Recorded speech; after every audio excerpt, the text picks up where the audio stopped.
Cowboys have another free agent coming in for a meeting on Tuesday. Defensive tackle Malik McDowell will visit the star. The Cowboys are scheduled to meet with defensive end Malik McDowell on Tuesday, according to sources. A second-round pick by the Seattle Seahawks in 2017, McDowell did not play in a game after a serious ATV accident not long after he was drafted.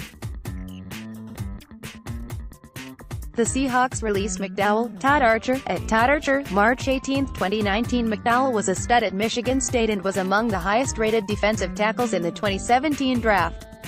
Based on talent alone, he probably should have been a surefire first-round pick. But there were character concerns about McDowell that dropped him into the second round. The Seahawks took a chance and drafted him with the 35th overall pick, but a couple of weeks before camp in 2017, McDowell had a very serious ATV accident that robbed him of his rookie season. The exact details of the accident aren't known, but reporter Charles Robinson did tweet this statement almost a year after the incident.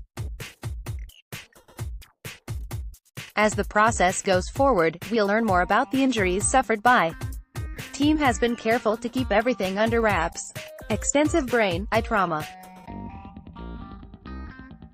It was clear from the moment of injury that it was an extremely long shot he'd ever play again. Charles Robinson, at Charles Robinson, April 17, 2018. McDowell did tweet once that his injury's not career-threatening, but the Seahawks decided to release him earlier this year after 2 years of no football activity.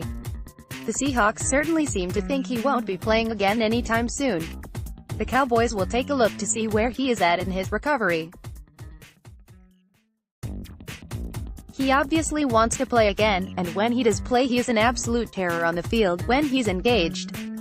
On the other hand, here are some of the things being written about him at the time of the draft. This was from a loser's list after the 2017 Combine.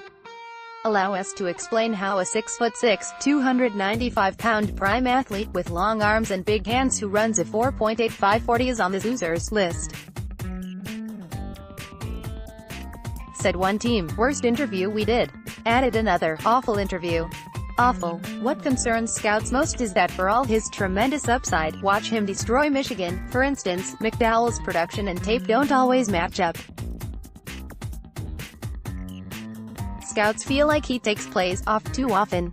And when they asked him about that, he got defensive. They also asked him about his attitude and work ethic, which were concerns.